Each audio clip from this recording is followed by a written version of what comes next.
What's up, everybody? I'm John. And I'm Ben. And today here on Creative Kill, we've got a Creative Kill exclusive, and it's season 2. Benny, what's up, man? Are you excited about this? So excited. This is fucking great, man, isn't it? Oh, my gosh. Today, I'm so excited about our first guest. But let's get into our our sponsors. I've got the new sponsors. I'm going to go ahead and do that. Why don't you just go ahead and hit them with the 3? You can hit them real quickly with them. Well, first off the top, Duke City Toys. Shout out Leo. For everybody who needs any type of collectible, this is the place to go, guys. I mean, seriously, they got everything from wrestling to Marvel to science fiction to Pokemon to collectibles, baseball cards, whatever you guys need. Leo and at Duke City Toys has definitely got you covered. Yeah, Duke City Toys is amazing. That 8,500 square foot facility, we've been there a bunch now. Yeah, so go ahead. Awesome. Hit them with the second one. And ABQ Axe, guys, for all your axe chopping needs, throwing needs. That's right. I mean, it's a blast, guys. And I'm kind of the axe man around here. You for the are most the part. axe man. And it's one of my favorite places to go and blow off steam. Okay, hit him with the third. And not to forget, but Amnesia Dispensary. For all your cannabis needs. Yeah, man. They got you covered from anything from flour to, waxing and all kinds of all the cannabis stuff. All the cannabis stuff. Like half the stuff that's like so new, I don't even know about it. But definitely get on over to Amnesia, guys. They got you covered. Well, guys, here at season 2, we are actually shooting 2 days a week now. So it's I've got an episode with Ben. Then I got an episode with Royal. Shout out Royal Wood. Yeah, Royal Wood. It's his birthday this Thursday. We're excited for that episode. That's right. And then then we kind of do the combination of the talk show thing with all of us. When Royal can join us, he'll join us. But with the schedules kind of get offset. But guys, we have several new sponsors for the season 2, and I want to just go ahead and plug them real quick. We have Dia de las Baristas. That is our new coffee company, man. Es muy caliente. Yeah, man. It's a little coffee shop here on Lomas here in Albuquerque, but they also sell coffee. Very cool. So we're going to be getting some of that coffee. I talked to James and Sam. She's the manager over at Dia de las Baristas. I'm going to butcher the shit out of that name the whole season. I mean, we may have to bring in just a Latino host so they can teach me how to say it. Right. I have terrible name things. Anyway, our second one, dude, we got Stronghold Security. They're doing all of our security and stuff for us for all of our big events. Thank you, Stronghold Security. Our third one is going to be Slice Parlor. It's our new pizzeria. We got a pizza sponsor now. We're really excited about those guys. We're going to be doing a show live at the pizzeria. That's going to be later on this fall. Cool. And then our final one, guys, is Scum Pit Comics, and I'm really excited. We just had on Mikey. Royal and I had him on the show. Very cool. Boy, talk about a guest that knows his horror shit, dude. Mikey came on and absolutely killed it for us, and literally, and so it was a really great show. Thank you, Mikey, for coming on, being a guest. We're gonna have Sam on from the coffee shop. Probably, I don't know if Adam but I know that Steve's going to join us from Stronghold. Steve has a bunch of crazy stories. I can't wait to hear those. He's got some spooky shit. Yeah. So anyway, back to Creative Kill, guys. Creative Kill, where we talk all things horror, supernatural, true crime. We call these Creative Kill exclusives. So we bring on a celebrity guest and we talk to them about their favorite horror movies and stuff. And then we get into their career a little bit.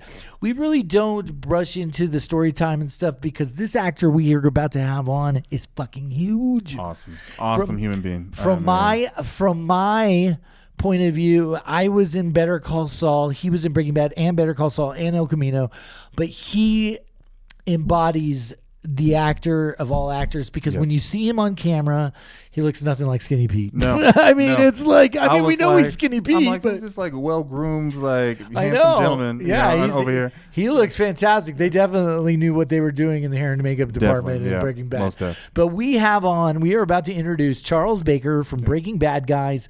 Charles is an amazing actor. He just did. He was in the horror movie Splinter. Mm-hmm.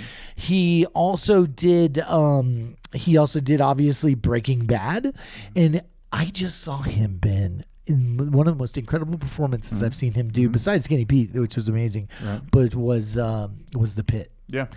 And boy, he kills it in the pit.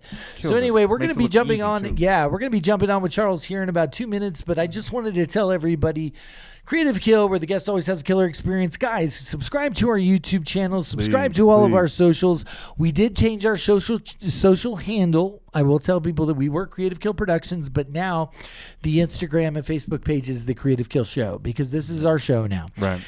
Creative Kill Productions we have a website, www.creativekill.live. You can go and check out any other projects that we're working on, but the new Instagram and Facebook is going to be geared towards the show now because of the new deal. Yeah. So I just wanted to let everybody know that. But again, thank you guys for joining us. Season 2, we are really excited. We have this lineup. We have today, we have Charles Baker. Yeah. Hey, next week is your shit, dude. Are you ready? Are you ready? I'm most definitely ready. Are you ready? I'm most definitely ready. In second episode this month is Richard Chavez from Predator. Bro. Poncho. That's his name, Karl. Poncho Yes, from Predator. The original, the GOAT, the Predator. Right. We're really excited to talk to Richard. Then the third guest we're going to have on Tommy Two Scoops. We know Tommy from wrestling. Tommy Two Scoops. Two Scoops. Yep. Then we're going to be doing Broyle's birthday episode, another episode with just me and you. We're gonna rap about some shit. Right. Then we've got, I was telling them earlier, I'm pretty excited. I'm gonna read the book this week. This is the Bigfoot Bible, guys. Mm-hmm. The Bigfoot Bible. We have Snake the Bigfoot Hunter coming on. Yeah. So that's gonna be a wild episode. Oh, yeah. We're gonna maybe have to shoot that somewhere with a big monitor, because he's supposedly has a dead Bigfoot. I mean, bro, I don't know what the whole situation is. I can't wait. I'm just intrigued. And then finally, the final guest for July. I just booked her. And we just kind of connected over via Instagram. It is Natalie Grace, and Natalie Grace plays the mummy, the little girl in Lee Cronin's The Mummy that just released on HBO Max, guys. Mm-hmm. So check that out. We're going to be bringing that to you. But right now we are bringing on from Breaking Bad, the Skinny Pete himself, Charles Baker. So in 3, 2, 1, let's go. Midnight shadows crawling up the wall, ghosts in the studio answering the call, vampire teeth in the candlelight, werewolves howling every Wednesday night, slashers lurking in the backstage hall, true crime stories that'll make you fall, serial minds in the red spotlight. This ain't a show, it's a killer night. Blood on the mic, secrets exposed. Once you step inside, nobody goes. Welcome to Creative Kill Live, where the dead still talk and the monsters thrive. Ghost vampires, killers collide. Step into the darkness, enjoy the ride. Creative Kill Live, we bring the fear, we don't just survive. From Route 66 to Hollywood Lights, Albuquerque to Burbank Nights. Creative Kill Live.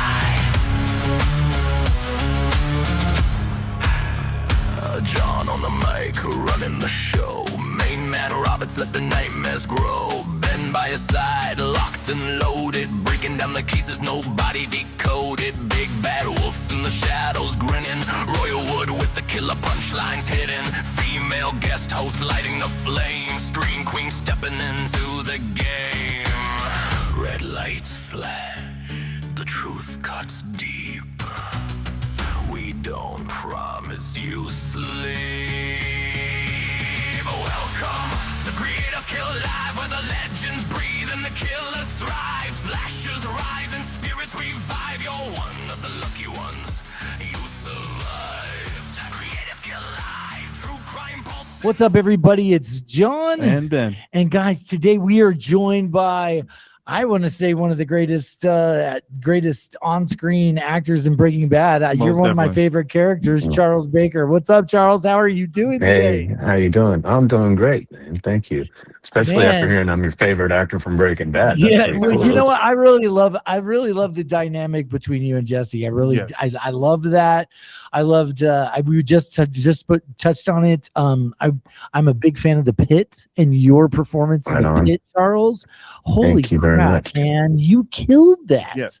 I mean, here at Creative, we talk all things horror, supernatural, and true crime, but man, that performance was fantastic. Thank you very much. You're doing great work, and obviously you're working Breaking Bad, Better Call Saul, El Camino. I mean, we're here in New Mexico, so we know all about it. And obviously I was in Better Call Saul. I played the U.S. Marshal at the end. Yeah. And and it's really great to have one of the Breaking Bad family on here. We had on Jesus Payan. Gomi, or no, not Gomi. Sorry, Gonzo. Gonzo. Yeah. Yeah, he's Gonzo. Gonzo. Yeah. He was our first guest. Yeah, he was actually. our first right guest on. ever. Yeah, he's a Right on. Bigfoot guy. Did you know this about Yeah. him? Oh yeah. Yeah, Jesus Jr. and I go back a while. We've been buddies since we met on that first episode that I was. Oh wow. I guess my second episode of Breaking Bad was where I got to meet him, and he and Caesar, who played his, it was Caesar and Jesus were the two, Gonzo and I can't remember what Caesar's character name was, but it was I thought it was hilarious because I was able to call my wife and say, I'm doing a scene with Jesus and Caesar.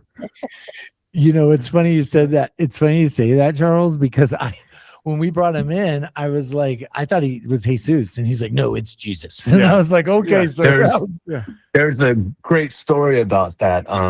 We were on set and somebody asked him, they were like, what's your name? And he goes, it's Jesus. And they literally looked at him and they said, don't you mean Jesus? And he just kind of stopped and he looked at me and he says, hey, Charlie, when you introduce yourself as Charlie, do people look at you and say, did you mean Carlos? Like, no, Jesus, they sure don't. Yeah. He's like, that's interesting. And it was kind of very pointed. Like he was like, I didn't tell you my name was Jesus.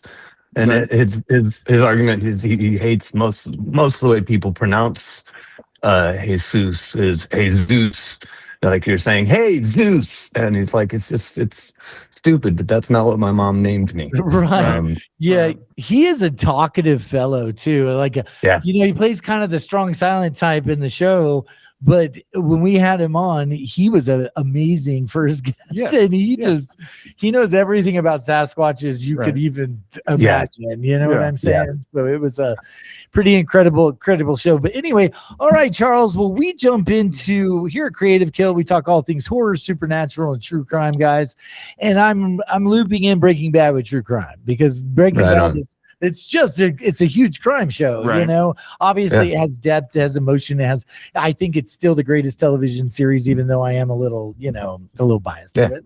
But I still think it's the greatest television show of all time. And I think that I was on Pluribus last season. Oh. Yeah, I got to work with those guys on that, and that was fantastic. Nice. I stood in for the mayor on that one. Oh, stood in for mayor. Yeah. So anyway, we like to ask our guests the final 3 questions.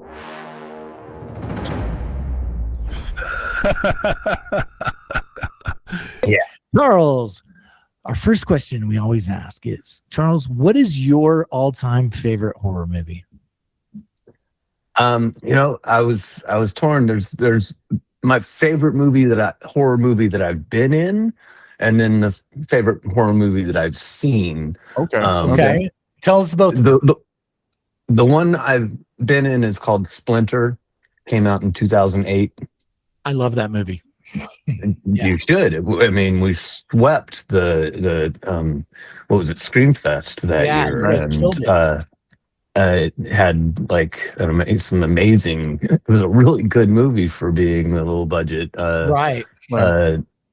Really locked in kind of one location horror film. Loved being in that. And it was really good. And then as far as favorite one that I've seen, pretty milquetoast, I guess, but Silence of the Lambs. We had on Brooke Smith, and she's the girl in the well. Right. In Silence of the Lambs. And I like to touch on this interview with her because she told us, and this is a crazy fact, Charles, that Michelle Pfeiffer was supposed to have that role. Yeah. And Michelle Pfeiffer couldn't do it, right? And then she had some scheduling conflicts. So she recommended Brooke, and because wasn't Brooke Brooke's mom was her manager or something? At the time, she was like 24, 23. She had 24, and it was her first role ever. Yep. Yeah. Wow. Yeah. It was really crazy. Brooke is an amazing person too. Yeah, just her stories alone from that set. She spent 8 days in that well. Jesus. They built that set, and so she spent 8 days freaking well. And she said by the 8th day she was a little tired. Yeah, like she was a little almost like borderline depressed, basically. Yeah. Just because, Yeah. And that's one of the things they don't tell you about being an actor. I had a mentor when I was doing theater where my wife and I met. He had one of his many colloquialisms that he had was, "So you wanted to be a fucking actor." And pardon my language, but No, you can talk. We good. say fuck all the time. that is Right. good. That's something I'm reminded of a lot every time I'm in a situation where I'm stuck in a well for 8 days, and this is what I signed up for. Right. That's what we do. And sometimes it's fun, and sometimes it's really on the pit. I got to lie in a hospital bed surrounded by nurses all day long for several months, and that's one of the bright shining lights of my career right there. Did you shoot that in Los Angeles, the pit? Yeah, Yes. Warner Brothers Studio. Okay. That's gosh, no, Wiley, and that whole team that's an incredible show. They are. Yeah. It feels like you're working in a hospital. And I tell you, if we're talking horror here, there's all kinds of. I'm not going to ruin it for people, but your performance, holy shit, dude. It's thank you. I gotta tell you, so much. you are an incredible talent. You are incredible talent, and I'm not sitting here kissing ass. I'm telling you, you know how to act, and I really like to call out performers and let you guys. When we do get these opportunities, I don't know what you. I really was going to jump into kind of your career in the next segment, but yeah, we'll get into that here in Breaking Bad, and I want to hear about how you kind of got into the Breaking Bad universe and I'll tell you my story too. So. You want to hit him with the second question? All right. So tell us, what is your favorite all-time horror villain or creature? I had a lot of time to think about all these questions. I mentioned I'm not horror isn't my normal genre that I watch, but when I was younger, there was a lot of peer pressure to watch the horror movies with my friends, and Freddy Krueger really is one of my favorite. Because he had personality, he had a sense of humor. Yeah, it was dark, but he was a fun horror villain. So many great one-liners. We have what we call our scoreboard here. It's our horror scoreboard, and he's number one. Every person. Because, and I also think, I don't know how old you are, Charles. I'm 49. Our generation, I think you're kind of around the same age as me, correct? Close. I'm a bit older, but yeah, a little older. But it was. We always talk about he gets you in your dreams, and then it's just the charismatic personality he has behind him, or the writing, And Robert just pulls it off. I don't think. I love Jackie Earle Haley, and they tried to redo it, and I just don't think you can. I don't think that. I've heard rumors of Kevin Bacon now and Jim Carrey, and they're running all these other. I'm like, just bring back Robert. I'm like, bring back the GOAT himself. Run it back one more time. Give the audience what they want, and then, he just got his Hollywood Star Walk of Fame too. That's right. Yeah. That's right. So, yeah. So we love us some Freddy Krueger on the show. Where is Freddy? Is he on the table today? Oh, he was over there earlier. We have a Freddy bobblehead. Right. Okay. The third question, you go ahead and hit him with it, Ben. So tell us, Charles, what horror movie just lives like rent free in your head? Like it either had a dramatic effect on you or just scared you. Stuck to you. It scared you. Yeah. I'd say it scares the shit out of you. Right. Like it's still easy. Still there. Yeah. Yep. The Omen. Oh, The Omen. He's the first guest that's ever brought up The Omen. That's true. It's funny because Charles, we get a lot of repeats on the show, right? Yeah. And then you brought up The Omen. Boy, that little kid, because I talk about this on the show a lot. Kid ghosts, kid demons, kid stuff scares the shit out of me. Every time. I do. I am not a fan. Yeah. Why did it stick with you so bad? Because I was so young when I saw it. And because of that kid, Damien, was just like creepy. It was like a kid I went to school with, and that kind of brought it more to my level, I think. And so I don't even remember why. It's been so long since I've seen it, but I remember that it's always like that movie's always stuck with me. Just oh, It was funny because I was talking to my mom last night about this and then we talked about, I was like, yeah, mom, his favorite horror movie is The Omen. She was like, oh my God, she was like, that one was so terrifying for her, even for her generation in the 70s. She was just like, she goes, it shook the horror world. And then just the way it was shot, it was just creepily shot in that 70s, vintage. Haunting. Yeah, it's very haunting cinematography.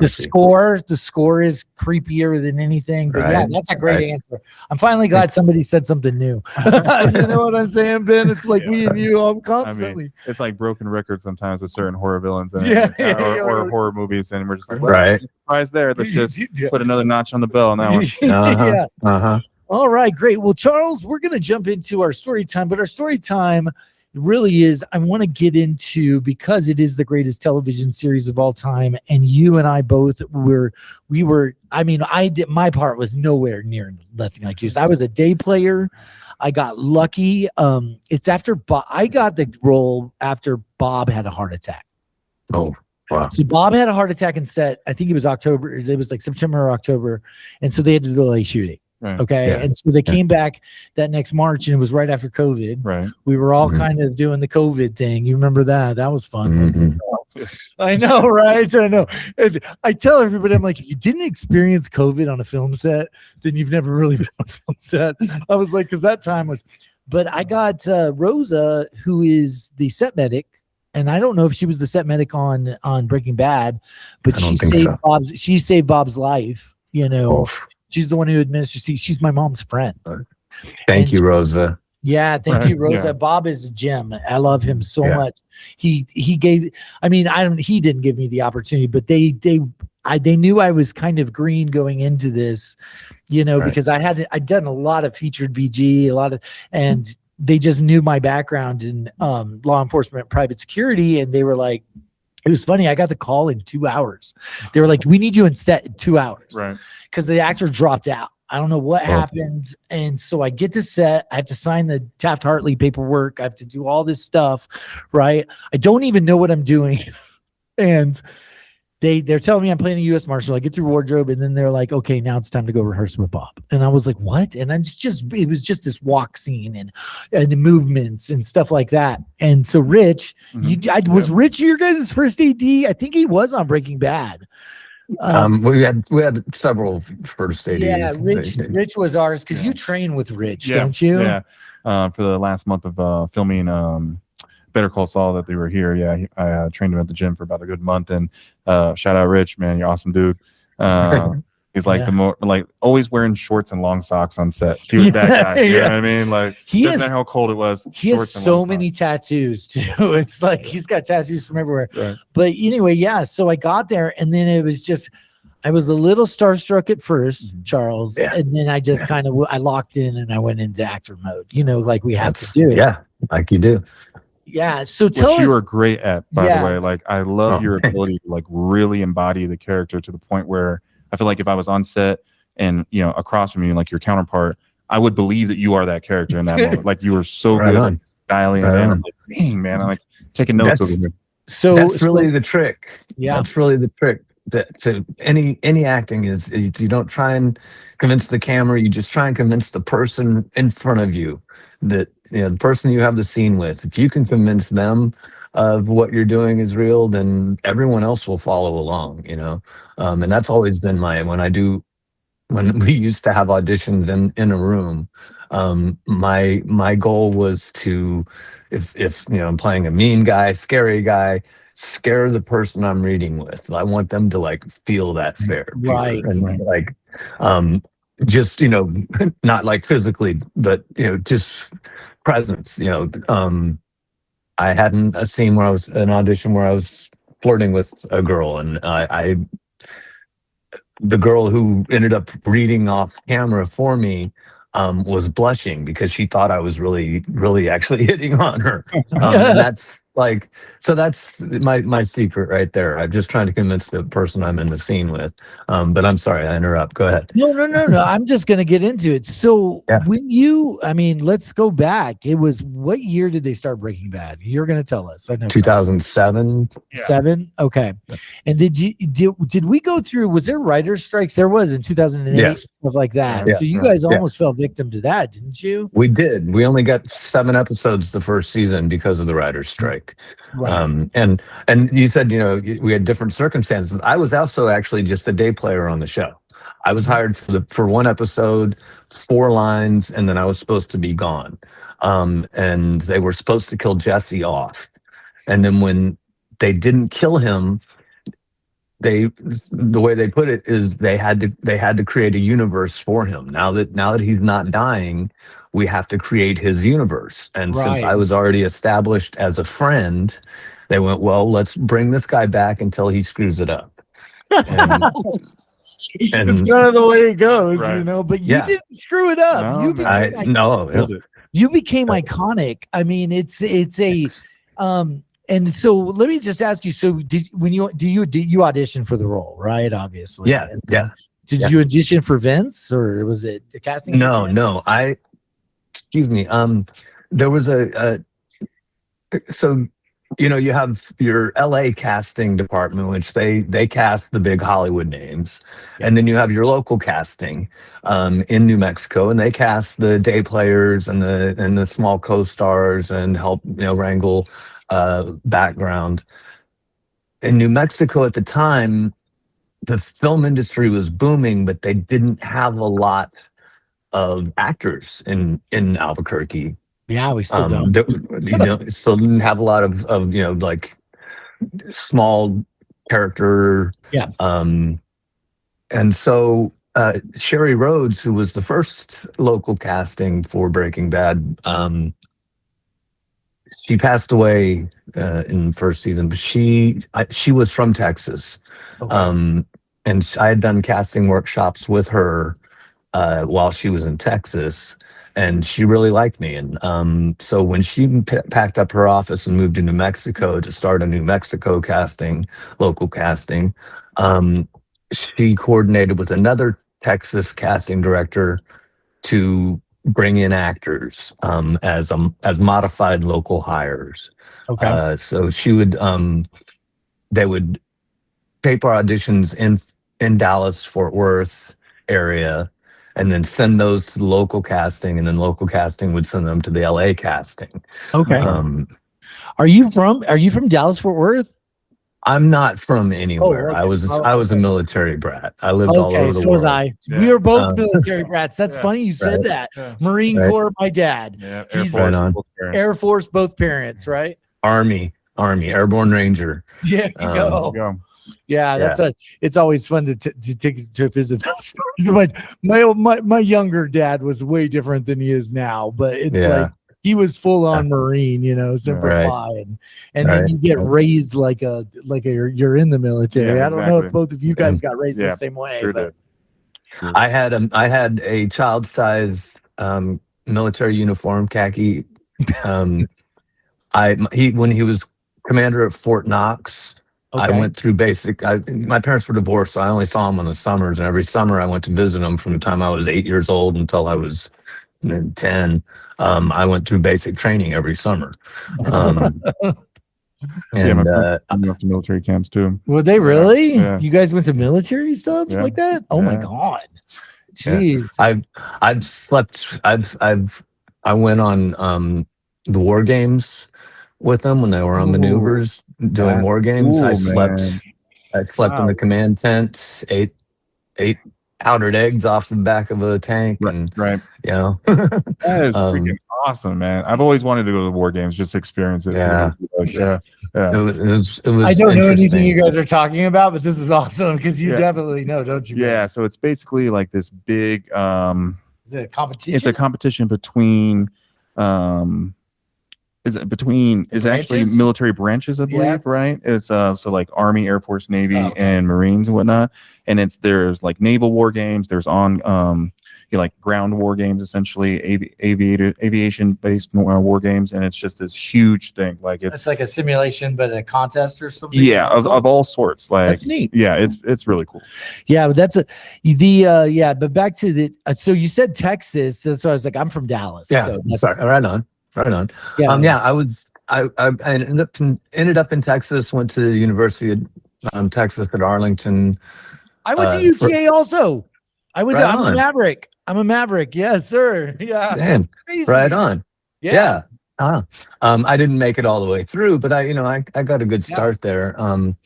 And then I started doing theater, and theater led to finding an agent, and finding an agent led to auditioning for Breaking Bad. And How old were you when you got that part? I mean, you were pretty I mean, that was almost 20 years ago. Yeah, I'm not good at math. I was in my 30s, 33, 34, somewhere around there. My youngest, my second, my third child was born right as we started. And then I had another child get born right after 5 years later. So before we ended, I had two kids. Started with none. So the experience, your experience on Breaking Bad, because I know mine, but I only worked on it for 3 days. So you get, like you said, you get casted, and then they bring you back for a recurring part. Okay. What was your experience like when you found that out, that you're going to be like part of this universe? And I got to tell you that Skinny Pete is a great character, just well written. Yeah. Because you have substance to you. It's just not this, this meth head or whatever. He's got emotion behind him. And I feel like, your counterparts, I forget that character's name. What's the other bigger guy? Badger. Yeah, Badger. I forget. Badger's kind of got the comic relief, but you hit the piano scene. I want to hear about that. Can you tell us about that right now? Because everybody asks you about it, but we have to too. So tell us about that. Just by nature of the way I look, it seems to always surprise people that I play piano, or I've played violin, I played trumpet, I play guitar. It surprises people that I did ballet and tap dance, and I used to be a gymnast, and I used to be a diver. I played soccer, baseball, football, and I find it's really easy to just really impress people with any one of those skills. Well, when you busted it out, it was like, wasn't everybody kind of surprised the way you could play? It blew up. And I mean, the way it happened was, one of the writers, I heard them talking about how they kind of keep an eye on the actors in order to help them write the scripts. Like, if we can find personal, traits, special skills that the actors have, and we can figure out a way to make it work for the character, then we're going to bring it in, because it's easier than going, hey, we'd like you to play piano. Go learn how to play piano now. Right. So instead, they're like, well, what can these guys do? And while we were shooting the Narcotics Anonymous scenes, we were shooting those in the church in Old Town, and at an actual Narcotics Anonymous meeting location. And there was a piano in one of the spare rooms. And while we were on a lunch break, actually, it was Matt Jones, Badger, who first went in, and he started playing piano, and he plays piano and guitar really well. He's a great musician.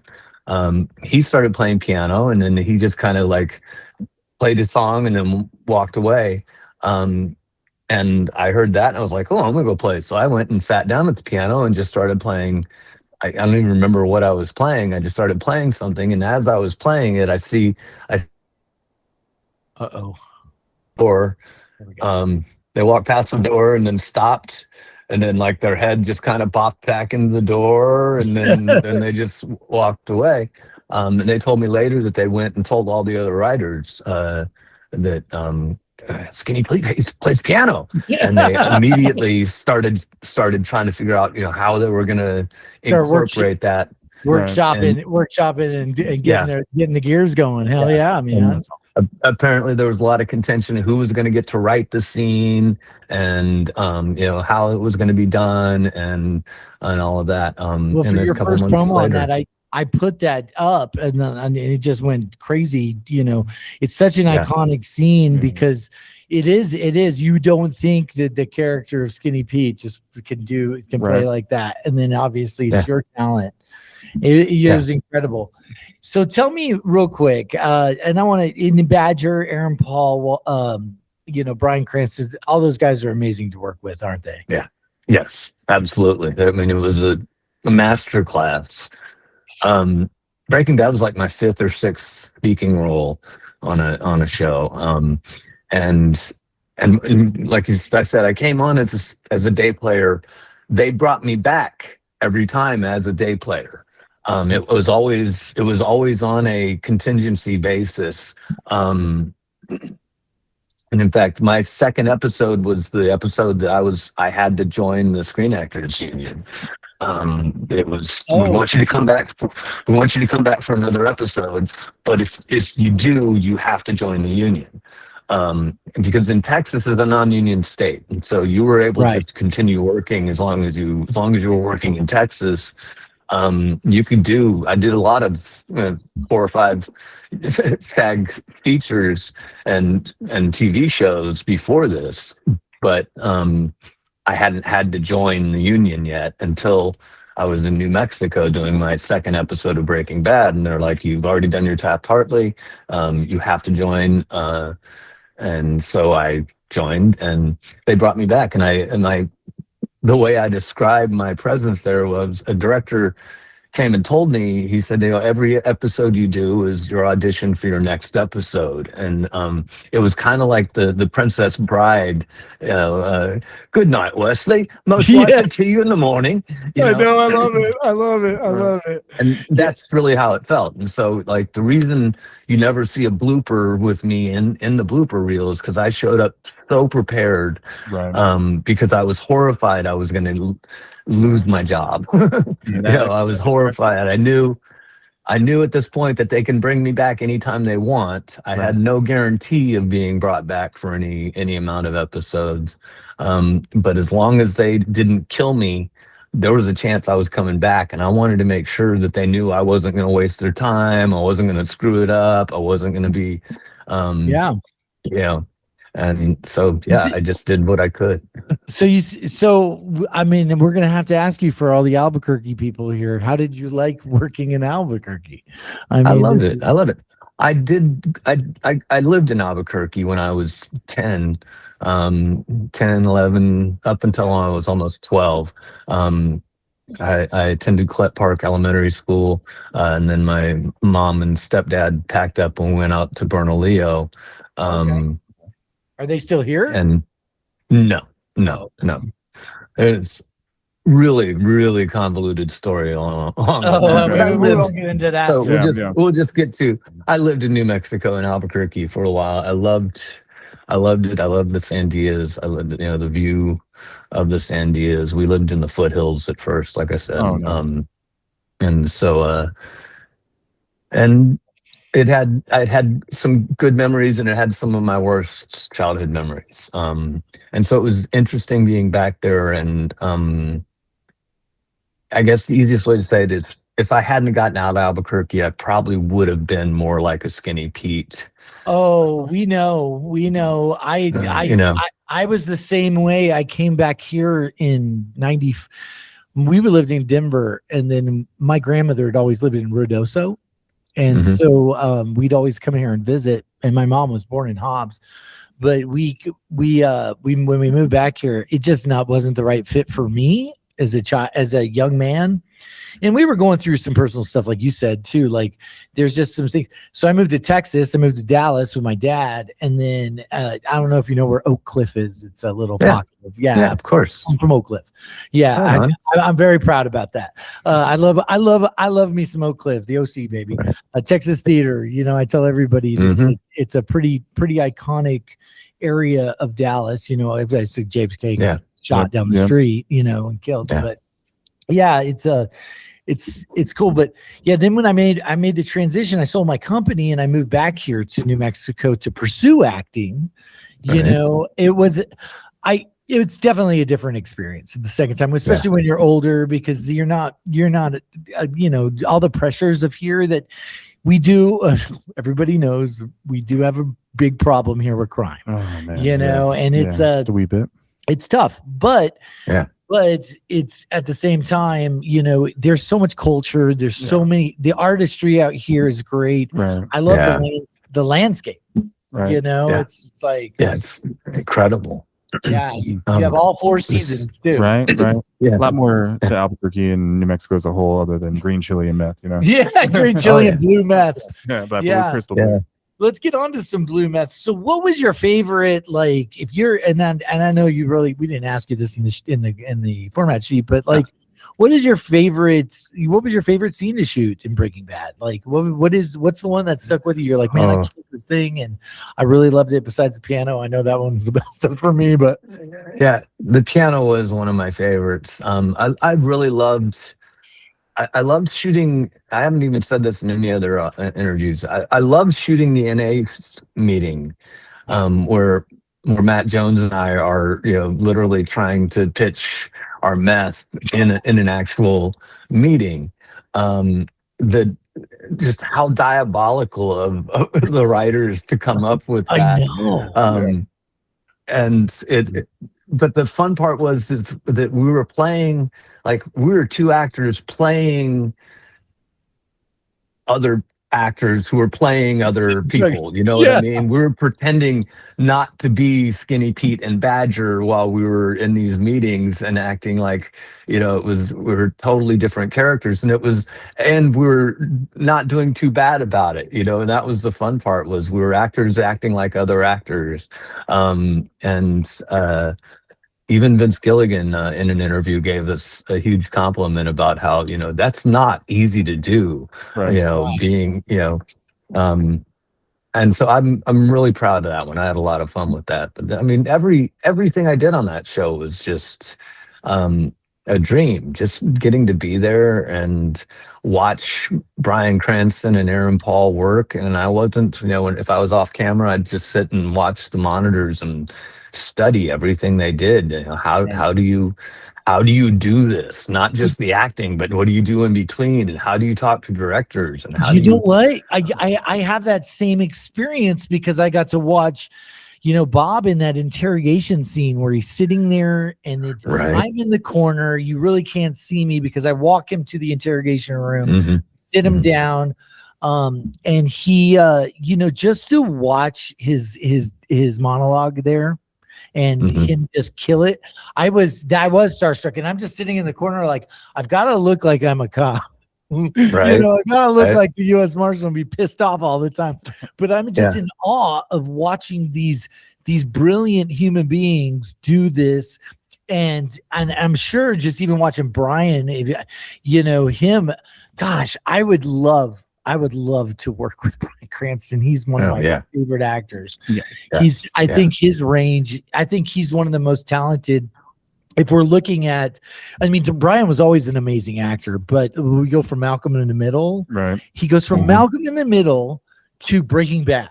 Right. And it's like, what a switch flip, you know, he flips a switch and you're just like, wow, how does somebody do something like that? I mean, I'm not saying that we're all not real actors here, guys, but I'm just saying that guy, he's got it. He's got it, and he'll always have it, and he's just a great human being as well. And that's my big thing. Bob is too. Bob, I mean, everybody I met on those, on any of those sets, they were all great. I've only had a couple experiences on other sets with kind of, you know, they were the best people in the world. Not so savory characters. Yeah. Well, did you have any of that on Logan? So Ben was in Logan.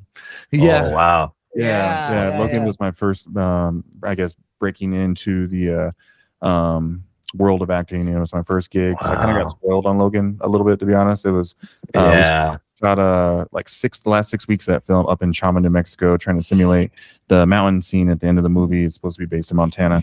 And Yeah, it was fun. I played one of the mercenaries, so I basically just spent my days like working out and trying to look mean with a gun and chasing down mutant little kids.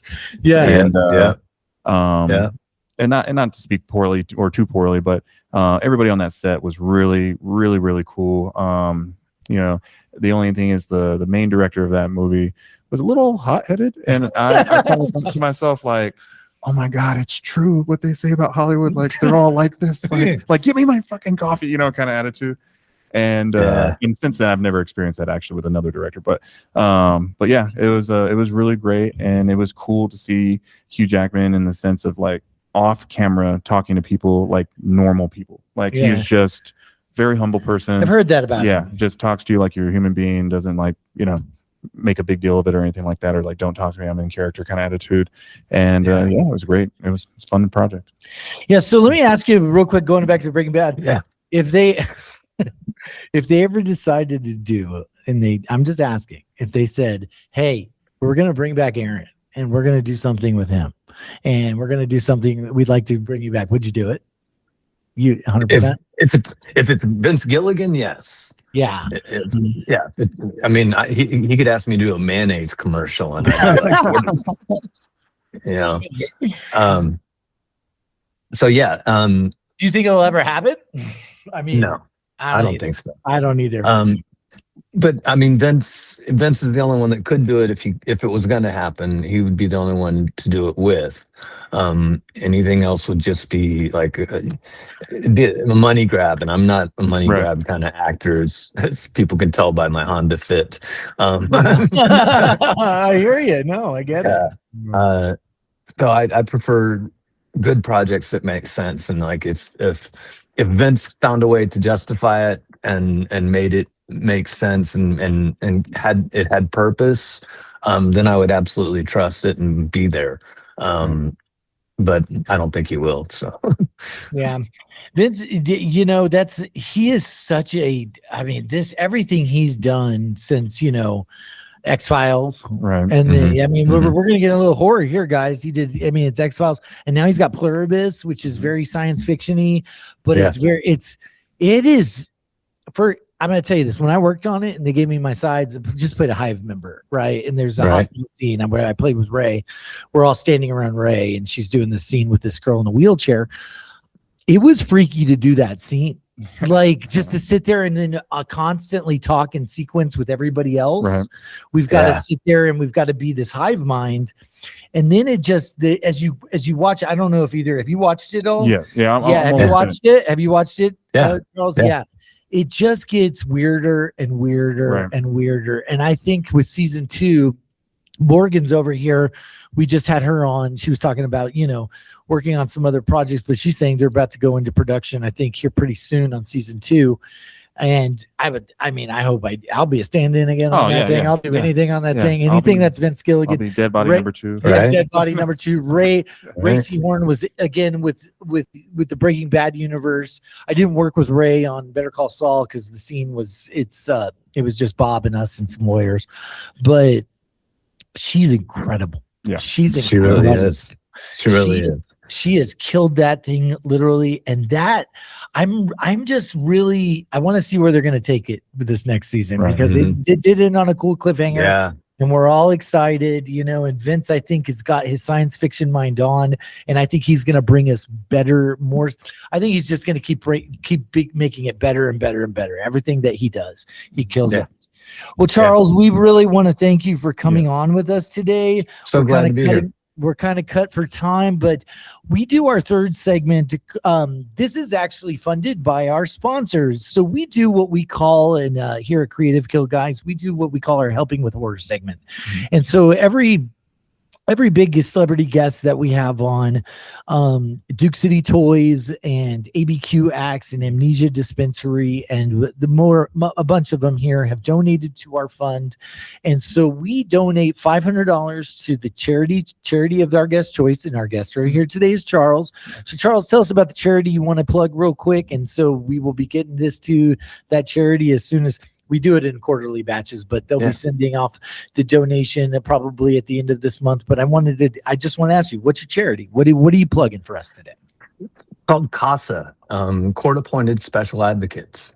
Um, if hard to explain, if you're a child in the foster care system, um, for whatever reason, you get placed in foster care, or if there's some kind of social services kind of situation, and you're the child in a social services situation where the state is trying to protect you according to their laws, and your parents are trying to protect themselves according to their. The state has a lawyer. Your parents will have a lawyer. You are not allowed to have your own lawyer. You aren't allowed to show up a lot of times even in court. A 9-year-old, 10-year-old child, the parents will be fighting for their best interest, and the state will be fighting for its best interests to say, we've done our best. The child has nobody to speak for them.